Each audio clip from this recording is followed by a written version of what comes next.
Bonjour, bienvenue, nous sommes déjà dans le 4e numéro du Petit Journal de la campagne. Alors cette fois-ci les choses ont bel et bien débuté, la campagne bat son plein, les débats ont commencé. Cette semaine nous étions au CAL, nous étions au Théâtre Le Moderne, dans plusieurs comités de quartier. Voilà, ça a démarré. Quelques remarques avant de commencer le menu, le rubricage de ce petit journal. Tout d'abord, vous avez sans doute entendu parler du taser. Le taser, c'est ce pistolet à impulsion électrique dont sont équipés certains policiers liégeois. Pour Vega, c'est une arme qui devrait être retirée, même s'il s'agit d'une expérience pilote à ce stade. Nous pensons qu'elle présente des risques trop importants, à la fois sur le plan physique, physiologique, mais aussi sur le plan juridique. Élément intéressant, le taser a été utilisé pour la première fois en conditions réelles il y a quelques semaines à Virton. Et le policier qui tenait le forcené qu'il tentait de maîtriser a été lui aussi tasé par répercussion, l'impulsion électrique traversant les deux corps. Le policier en question a dû être réanimé pendant 2 minutes pour un peu et il y passait. Nous avons donc interpellé le collège en demandant l'annulation, le retrait immédiat de l'expérience pilote, suite à quoi le collège a décidé, on vient de l'apprendre, de munir les policiers équipés de taser également d'un défibrillateur. Voilà donc l'équipement qui s'alourdit. Et je pense que la décision parle d'elle-même. Il est évident que ce taser n'est pas encore acceptable dans nos mœurs. Et donc il est temps d'arrêter cette expérience pilote là tout de suite. Par ailleurs, un mot sur la culture. Vous avez entendu le fait que le Parti Socialiste annonce son intention de relancer une candidature à la capitale européenne de la culture. Alors c'est assez surprenant. Vous vous souvenez peut-être que j'étais parmi les personnes qui ont lancé l'initiative Liège 2015 il y a une dizaine d'années. Nous étions 2 avec Alain Declercq à l'initiative de ce projet. Mais j'ai l'impression que l'appel qui a été lancé dans le cadre de Liège 2015 n'a toujours pas été compris. Liège 2015 était un cri d'alarme portant sur les conditions de la création artistique aujourd'hui à Liège et de manière générale sur l'état du secteur culturel qui a besoin d'aide, qui a besoin d'être promu et défendu. Et la réponse aujourd'hui du pouvoir est une réponse événementielle. Ça a été le cas sur la candidature à Liège 2017, l'exposition internationale. Et ici encore, on a l'impression que c'est la dimension événementielle plus que la dimension culturelle qui prime. Voilà, on verra ce qu'il adviendra de cette proposition. Ce qui est certain, c'est que s'il y a candidature à une nouvelle candidature à la capitale européenne de la culture, elle devra absolument être basée sur un travail de fond avec les acteurs culturels liégeois, ce qui n'est pas du tout le cas à ce stade. Donc rendez-vous ultérieurement.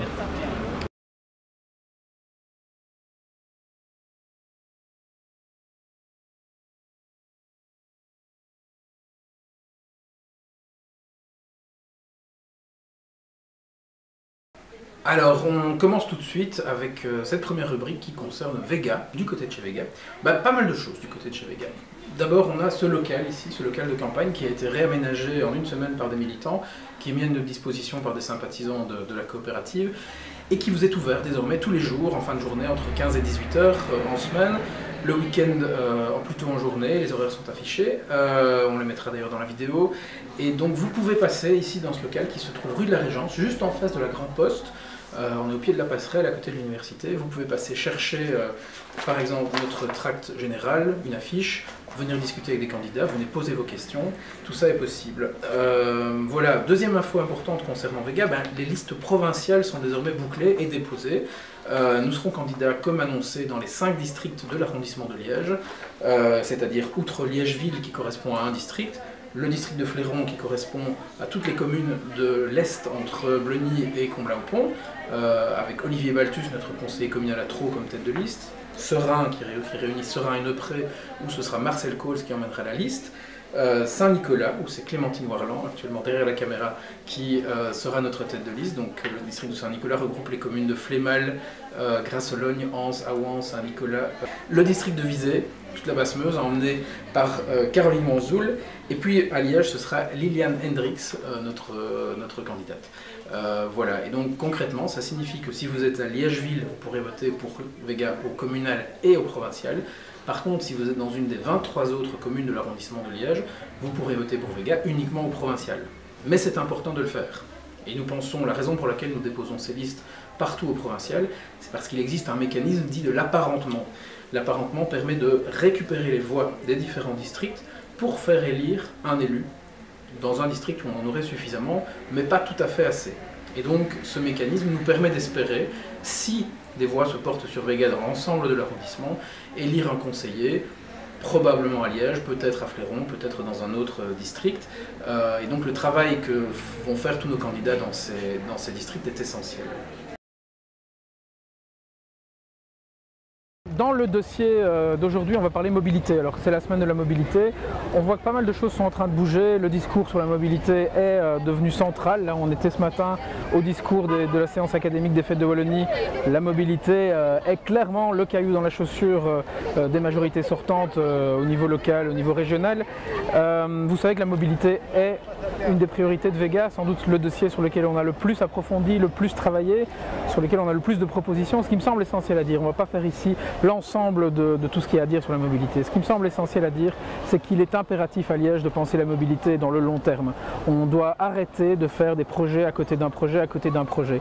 Il faut penser un ensemble global, un réseau global, repenser à l'échelle de l'agglomération, multipolaire, c'est-à-dire non plus avec un seul pôle de centralité sur la place Saint-Lambert, mais avec une dizaine de points nœuds qui vont être reliés par des lignes de bus, par des lignes de tram, par des lignes de chemin de fer.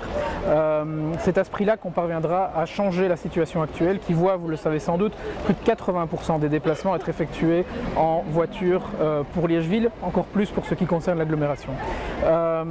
Néanmoins, il n'y a pas que des enjeux d'infrastructure, il y a aussi des enjeux d'accès au transport en commun. Aujourd'hui, le transport en commun coûte cher, le tarif unitaire est de presque 2,50 €, c'est beaucoup quand vous le payez dans le bus.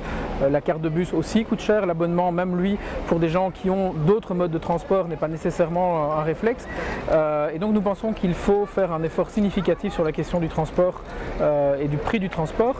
Nous pensons aussi qu'il y a là un moyen de redistribuer de l'argent vers les classes populaires et notamment vers les 40% de foyers liégeois qui n'ont pas de voiture. C'est la raison pour laquelle la mesure phare de notre programme, comme en 2012, ça reste l'abonnement de bus à 1 € par mois. Certains nous disent mais enfin c'est ridicule, comment voulez-vous payer ça? Nous le savons, comment nous allons payer ça. Ça coûte entre 13 et 15 millions d'euros. Ces 13 et 15 millions d'euros, on les prélève sur le stationnement automobile payant dans le centre-ville.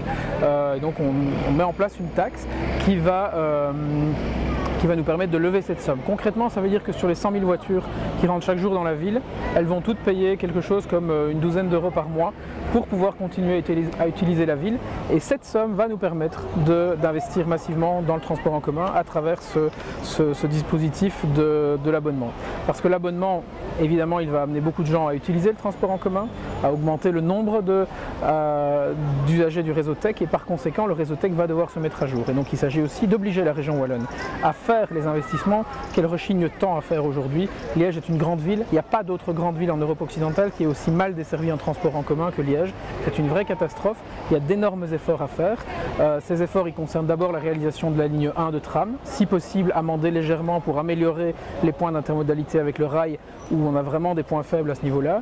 Il concerne aussi une ligne 2 de tram qui doit relier Anse à Vaux-sous-Chèvremont et à Bressou, donc un axe transversal qui relie les deux côtés de la Meuse et qui permet de desservir des quartiers comme Sainte-Marguerite ou tous les quartiers de la rive droite, Outremeuse, le Londeau, Bressou, etc. qui aujourd'hui ont vraiment une offre de transport en commun insuffisante. Il concerne aussi bien sûr le RER. Le REL, le réseau express liégeois, il ne s'agit pas uniquement d'ouvrir 2 ou 3 gares comme on le fait maintenant, il s'agit d'un vrai projet structurel d'une offre de transport, c'est-à-dire d'abord garantir des fréquences, garantir des cadences sur les lignes, garantir aussi une amplitude horaire, c'est-à-dire le fait d'avoir des trains tôt le matin et tard le soir, sans quoi évidemment les gens qui partent travailler tôt, les gens qui reviennent tard pour une raison ou une autre ne savent pas utiliser le transport en commun et donc continuer à utiliser la voiture. C'est l'ensemble de tout ça qu'il faut faire. Bien entendu, je ne parle ici que du transport en commun, il y a aussi des enjeux concernant la mobilité, concernant le stationnement, concernant les voitures partagées, on en parlera un autre jour. Voilà, consultez le programme de Vega sur la mobilité, c'est sans doute l'un des plus aboutis et on continue tout de suite avec l'argument. Dans la rubrique L'argument aujourd'hui, j'aimerais vous parler des listes citoyennes. Vous avez tous entendu parler de listes citoyennes. Le terme s'est imposé dans le débat politique comme une traînée de poudre et de nombreuses listes aujourd'hui, dont certaines sont directement issues de partis traditionnels bien ancrés dans le paysage, se présentent comme des listes citoyennes. Bon, Vega n'a jamais vraiment utilisé ce label, même si on nous a parfois présenté comme ça, pour une raison très simple, il nous semble que tout le monde est citoyen et qu'une liste formée par des militants d'un parti politique n'est pas moins composée de citoyens qu'une liste de gens qui se présentent pour la première fois. Néanmoins, cet enjeu de la liste citoyenne soulève des questionnements sur la nécessité de renouveler la politique, et effectivement beaucoup d'entre nous, beaucoup de nos concitoyens aujourd'hui souhaitent voir le personnel politique se renouveler plus régulièrement, souhaitent voir aussi sans doute des pratiques qui donnent plus la parole à la base. Ça, c'est évidemment des choses qui font la marque de fabrique de Vega. Mais je dirais simplement, si vous voulez reconnaître une liste citoyenne, si ce terme a du sens pour vous, interrogez-vous tout simplement sur qui la finance. Si la liste citoyenne est financée par un parti, soyez prudents. On est déjà presque à la fin de cette édition du Petit Journal de la Campagne. On ne va pas terminer sans évoquer un coup de cœur. Ce coup de cœur aujourd'hui, il porte sur la rue Souverain-Pont, cette rue qui revit aujourd'hui par une activité commerciale, par l'initiative de nombreux commerçants, mais aussi par une action de la ville qui, de façon assez déterminée, a su réinvestir les étages des commerces, a su réhabiliter des immeubles. Alors c'est une politique lourde et coûteuse, c'est pas une politique qui sera facile de reproduire de façon massive dans toutes les rues concernées par le phénomène de commerce avec des étages vides, mais c'est une opération relativement exemplaire et nous avions envie de la souligner, nous avons envie de montrer aussi que Liège revit, que Liège est belle et qu'on prend plaisir à y passer du temps.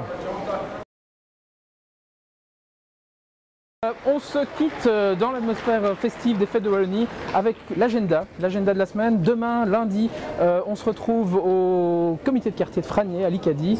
Mardi, 3 débats très importants à la Maison Arc-en-Ciel avec Salvador Alonso, au CNCD au Chirou avec Céline Lambeau et au barreau de Liège où ce sera moi qui parlerai d'intercommunalité. Et jeudi, on est au comité de quartier Saint-Léonard. Voilà, passez une bonne semaine, à la semaine prochaine.